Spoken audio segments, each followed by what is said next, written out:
আসসালামু আলাইকুম। Shimul memorial north south school and কলেজে আপনাদের সবাইকে স্বাগতম। আজকে আমরা গার্হস্থ্য বিজ্ঞান সপ্তম শ্রেণীর গার্হস্থ্য বিজ্ঞান ক্লাসে আপনাদেরকে আমন্ত্রণ। আমরা চলে যাই প্রথমে যে প্রথম অধ্যায়ে কিন্তু আপনাদের অ্যাসাইনমেন্ট আছে। তো আমি ফাতেমা জামিল, সহকারী শিক্ষিকা। প্রথমে আমরা চলে যাব শিকন ফলে। তাহলে আমরা প্রথমে শিকন ফলে চলে যাই।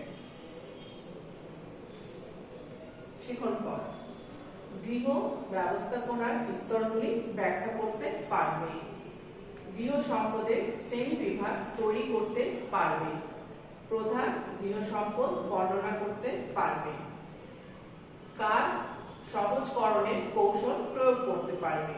তাহলে আমরা শিকন ফল থেকে এবার আমরা আলোচ্য বিষয়ে চলে যাব।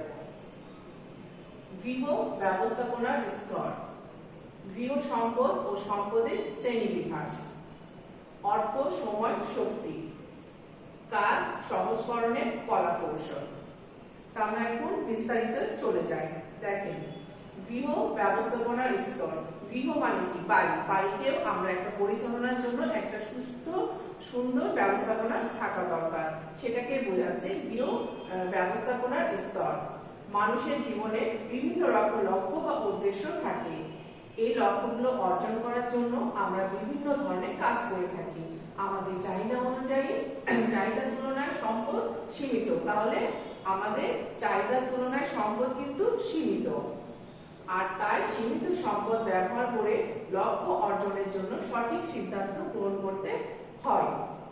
তার মানে বুঝছেন যে আমরা যেখানে বসবাস করি সেটা একটা লিমিট, একটা নির্দিষ্ট জায়গা আছে। যেমন আমার ধরেন 3টা রুম বা আমাদের 4টা রুম, এটা কিন্তু আমার সম্পদ। সেই সম্পদের মধ্যে আমি কিভাবে সুন্দর করে ব্যবস্থাপনা করব সেটাই হচ্ছে লক্ষণীয়।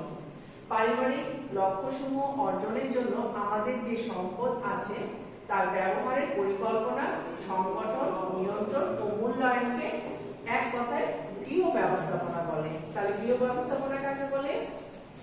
কল্পনা, সংগঠন, নিয়ন্ত্রণ ও মূল্যায়ন করার এক কথায় গৃহ ব্যবস্থাপনা বলে। আর এই পদ্ধতি কতগুলো ধারাবাহিক স্তর বা ধাপে সমন্বয় গঠিত, যা গৃহ ব্যবস্থাপনার স্তর হিসাবে পরিচিত। লক্ষ্যকে কেন্দ্র করে গৃহ ব্যবস্থাপনার স্তরগুলো চক্রাকারে আবর্তিত হয়। বা পরিকল্পনা, কোনো কাজ যদি আমরা শুরু করি, সেটা যদি আমাদের পরিকল্পনা না থাকে তাহলে সেই কাজটা আমরা সম্পূর্ণ করতে পারবো না। এই জন্য প্রত্যেকটা কাজের ক্ষেত্রে পরিকল্পনা খুব জরুরি। তাহলে পরিকল্পনা, গৃহ ব্যবস্থাপনার প্রধান স্তর হলো পরিকল্পনা প্রণয়ন। যে কোনো কাজ করতে গেলে কাজটি কেন করা হবে, কিভাবে করা হবে ইত্যাদি সমন্বয়ে চিন্তা ভাবনা করার নামই পরিকল্পনা। এবার আসি সংগঠন। পরিকল্পনার বিভিন্ন কাজে সংযোগ সাধন করার নামই সংগঠন। গৃহ ব্যবস্থাপনার দ্বিতীয় এই স্তরের কোনো কাজ কিভাবে করলে ভালো হবে, কোথায় করা হবে, কে বা কারা করবে, কোন কাজ কাকে নিয়োজিত করা হবে, কি কি সম্পদ ব্যবহার করা হবে, এইসব বিষয়ে ঠিক করা হয়। এক কথায় কাজ, কর্মী ও সম্পদের মধ্যে সমন্বয় সাধন করাকে সংগঠন বলে। এবার নিয়ন্ত্রণ। যে কোনো কাজ বা কোনো কিছু পরিকল্পনা সংগঠন করার পরে আমরা সেটাকে কি করতে হবে? নিয়ন্ত্রণ। যে আমরা কত সময়ের মধ্যে বা কিভাবে সেটাকে আয়ত্তে নিব বা কাজটাকে পরিচালনা করব, সেটাকে বলছি নিয়ন্ত্রণ। বৃহৎ পরিকল্পনাকে বাস্তবে রূপ দেওয়া ও সংগঠনের বিভিন্ন ধারা কার্যকর করে তোলাকে নিয়ন্ত্রণ বলে। গৃহ ব্যবস্থাপনার তৃতীয় এই স্তরটি সবচেয়ে গুরুত্বপূর্ণ। পরিকল্পনা যতই ভালো হোক, তা যদি বাস্তবায়ন না করা যায় তাহলে কখনোই লক্ষ্য অর্জন করা সম্ভব হবে না।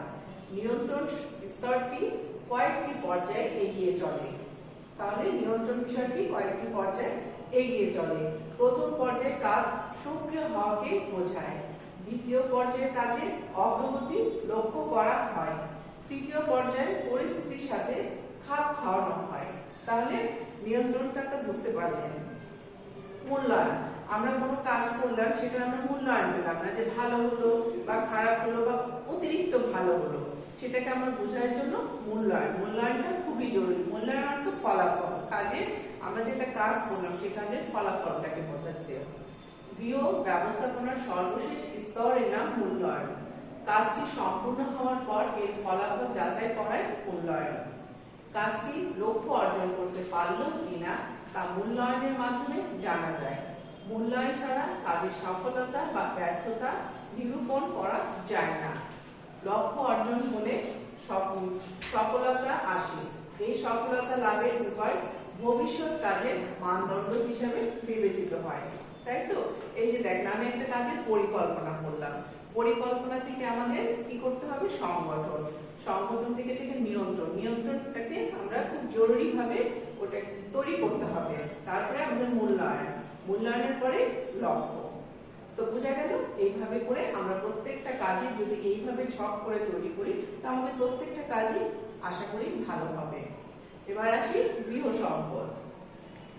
সম্পদ বাড়িঘর, জমি জমা, টাকা পয়সা, আসবাবপত্র, সরঞ্জাম ইত্যাদিকে সম্পদ হিসাবে আমরা সবাই জানি।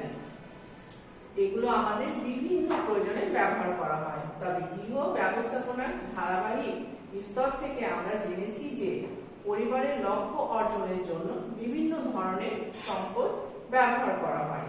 আমাদের লক্ষ্যগুলো অর্জন করার জন্য বিভিন্ন রকম কাজ করতে হয়, আর এই কাজগুলো সম্পাদন করার জন্য কতগুলো জিনিসের উপর নির্ভর করতে হয়। এই জিনিসগুলোই হচ্ছে গৃহ সম্পদ। এবার আসি সম্পদের কিছু মৌলিক বৈশিষ্ট্য।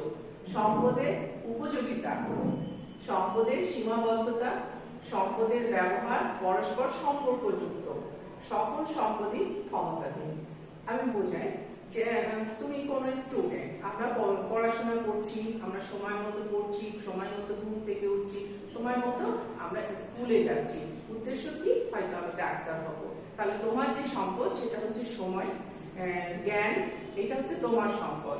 আর হচ্ছে সীমাবদ্ধতা বলতে যেটাকে বোঝাচ্ছে যে তোমার পরিবারের আর্থিক যে বিষয়টা, যে তোমার পরিবার আর্থিকভাবে কতটা তোমাকে সহায়তা করতে পারছে, এটা হচ্ছে পরিবারের আর্থিক সম্পদ। তাহলে তোমার সম্পদ হচ্ছে তোমার সময়, তোমার জ্ঞান, তোমার শক্তিকে বোঝাচ্ছে। আর সকল সম্পদই ক্ষমতাধীন। আমার সম্পদ আছে কিন্তু আমি ব্যবহার করতে পারছি না, অন্যের উপরে সেটা কন্ট্রোল করছে, তাহলে সেটা আমার সম্পদ হলো না। সেটাকে পরাধীনতা বলছে। যে ক্ষমতাধীন অন্যের সম্পদ, সেটাকে আমি আমার সম্পদ বলতে পারি না। যে সম্পদ আমি ব্যবহার করতে পারবো সেটাই আমার সম্পদ। এবার সম্পদের শ্রেণীবিভাগ। সম্পদ মানুষের বিভিন্ন চাহিদা পূরণের হাতিয়ার। তাহলে সম্পদ মানুষের কি? বিভিন্ন চাহিদা পূরণের হাতিয়ার। সম্পদ নানাভাবে মানুষের অধিকারে আসে। প্রত্যেক মানুষই কম বেশি বিভিন্ন রকম সম্পদের অধিকারী, কিন্তু অনেক মানুষের তার সম্পদের ধরন ও পরিমাণ সম্পর্কে সঠিক ধারণার অভাব রয়েছে। গৃহ ব্যবস্থাপনায় আমরা যা কিছু লক্ষ্য অর্জনের জন্য ব্যবহার করি তাই সম্পদ হিসেবে পরিচিত। গৃহ ব্যবস্থাপনার দৃষ্টিকোণ থেকে সম্পদকে দুই ভাগে ভাগ করা হয়েছে। কয় ভাগে? দুই ভাগে ভাগ করা হয়েছে। মানবীয় সম্পদ ও অমানবীয় বা বস্তুগত সম্পদ। তাহলে মানবীয় সম্পদ কিছুক্ষণ আগে আপনাকে বললাম, শক্তি, সময়, জ্ঞান, দক্ষতা, মনোভাব। আর অমানবীয় সম্পদ হচ্ছে অর্থ, জমিজমা, বাড়ি, বস্তু সামগ্রী, সামাজিক সুবিধাদি। এবার আছে মানবীয় সম্পদ। একটি পরিবারে একাধিক সদস্য বসবাস করে। একটি পরিবারের সদস্যরা অনেক রকম গুণের অধিকারী। তাদের জ্ঞান, ক্ষমতা, শক্তি, আগ্রহ, মনোভাব ইত্যাদি গুণগুলোকে মানবীয় সম্পদ বলা হয়। মানবীয় সম্পদগুলোকে বস্তুগত সম্পদের মতো দেখা বা স্পর্শ করা যায় না। এগুলো মানুষের অন্তর্নিহিত গুণ। পরিবারের সদস্যরা এই মানবীয় সম্পদগুলো ব্যবহার করে তাদের লক্ষ্য অর্জন করতে পারে। আমাদের এই মানবীয় সম্পদগুলোকে যথাযথভাবে কাজে লাগিয়ে আমরা নিজেরাও পরিবারের অনেক উন্নয়ন ঘটাতে পারি। অমানবীয় বা বস্তুগত সম্পদ। ঘর বাড়ি, জমিজমা, অর্থ, গৃহের যাবতীয় সরঞ্জাম থেকে শুরু করে আসবাব সবই ব্যক্তিগত সম্পদের মধ্যে পড়ে। সম্পদগুলো ব্যবহার করে আমরা বিভিন্ন রকম কাজ করি যা আমাদের লক্ষ্য অর্জনের সহায়তা করে। ব্যক্তিগত সম্পদের মধ্যে অর্থ অর্থাৎ টাকা পয়সা সবচেয়ে মূল্যবান ও কার্যকর সম্পদ। তাহলে সম্পদের মধ্যে আমাদের অর্থটা সবচেয়ে মূল্যবান সম্পদ।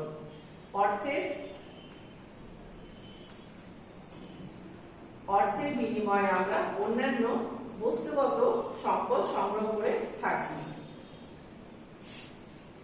এবার আসি সময়, অর্থ, সময় ও শক্তি। অর্থ, সময় ও শক্তি এই তিনটি মূলত প্রধান গৃহ সম্পদ।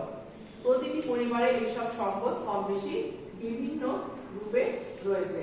যেমন অর্থ পরিবারের একটি অন্যতম প্রধান ব্যক্তিগত সম্পদ। মানুষের বেঁচে থাকার জন্য মৌলিক চাহিদাগুলো রয়েছে যেগুলো পূরণ করা হলে অর্থের প্রয়োজন। চাকরি, ব্যবসা, পুঁজি বিনিয়োগ বা যে কোনো পেশার মাধ্যমে পরিবার টাকা পয়সা আয় করে। অন্যান্য ব্যক্তিগত সম্পদের মধ্যে অর্থের কার্যকারিতা সবচাইতে বেশি। তাহলে অর্থ কি? অর্থ হচ্ছে প্রধান বস্তুগত সম্পদ। সেটাকে আমাদের বিভিন্ন যে আমাদের মৌলিক চাহিদাগুলি আছে সেটা পূরণের জন্য অর্থ আমাদের খুবই জরুরি, যে আমরা বিভিন্ন পেশা থেকে সেটা উপার্জন করি। সময়, মানবীয় সম্পদগুলোর মধ্যে সময় অন্যতম গুরুত্বপূর্ণ সম্পদ। সময় প্রকৃতির নিয়মে বয়ে চলে, তবে জন্মের পর থেকে আমরা এই সম্পদের অধিকার হয়ে যাই। সময় সবচেয়ে সীমিত সম্পদ, একে পরিমাপ করা খুবই সহজ। এর পরিমাণ করার জন্য সমান, এর পরিমাণ সবার জন্য সমান। যেমন সবার জন্য 24 ঘন্টায় একদিন, সবার জন্য 24 ঘন্টা একদিন না, কখনো একে বাড়ানো যায় না, আবার সঞ্চয় করা যায় না। তাই সময়ের কাজ সময়ে করতে হয়, অযথা সময় নষ্ট করা উচিত নয়। এবার আসি শক্তি। শক্তি একটি মানবীয় সম্পদ। শক্তি ব্যবহার করে আমরা বিভিন্ন রকম কাজ করে লক্ষ্যে পৌঁছাই। এই সম্পদটা আমরা অর্জন করি। সবার শক্তি একরকম নয়। প্রমাণ হিসাবে আমরা দেখি কেউ শক্তি দিয়ে অনেক কাজ করতে পারে, আবার কেউ অল্পতে শক্তি হারিয়ে ক্লান্ত হয়ে পড়ে। অন্যান্য সম্পদের মতোই শক্তি ব্যবহারও আমাদের যত্নবান হতে হবে। তাহলে শক্তি হচ্ছে আমাদের একটা সম্পদ। এবার কাজ সহজকরণের কলা কৌশল। আমরা অনেকেই তো কাজ করি, তাই না? একটা কাজকে যদি আমরা সহজভাবে করে নিই বা বেছে নিই বা পদ্ধতিটা অবলম্বন করি, সেই কঠিন কাজটা আমাদের কাছে কিন্তু সহজ হয়ে যাবে, সেটাই বোঝাচ্ছে। আমরা জেনেছি সময়, শক্তি হচ্ছে খুবই সীমিত দুটি সম্পদ।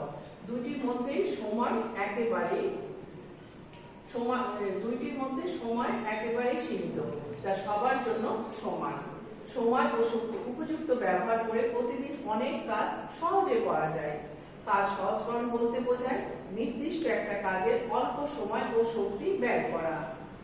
নির্দিষ্ট সময় ও শক্তি ব্যয় করে অধিক কাজ করা।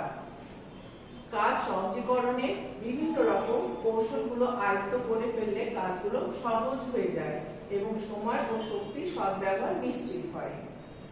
কারস্থ অর্থনীতিবিদগণ সময় ও শক্তি সদ্ব্যবহার করে কাজ সহজ করার বিভিন্ন কৌশল হিসেবে 5 ধরনের পরিবর্তনের কথা উল্লেখ করেছেন, নিচে সেগুলো আলোচনা করা হলো। 1. দেহের অবস্থান ও গতিতে পরিবর্তন। কাজ করার সময় দেহের সঠিক অবস্থান ও সঠিক দেহভঙ্গি বজায় রাখলে কম শক্তি ব্যয়ে বেশি কাজ করা সম্ভব। এটা কাজের সীমা, কাজের সর্বোচ্চ সীমা আর কাজের সর্বোচ্চ পরিসর দেখেন। 2. কাজ করার স্থানে ও কাজের সরঞ্জামের পরিবর্তন।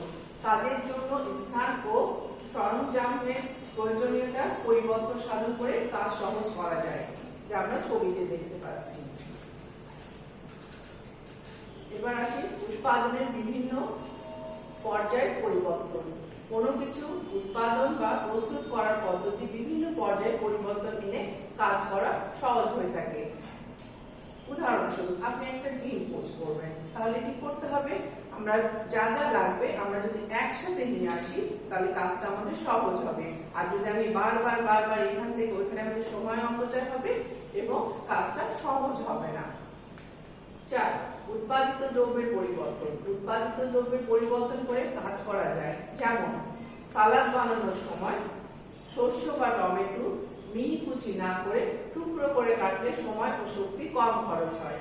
বাজার থেকে কাটা মাছ, স্লাইড করা পাউরুটি কিনে আনা যায়।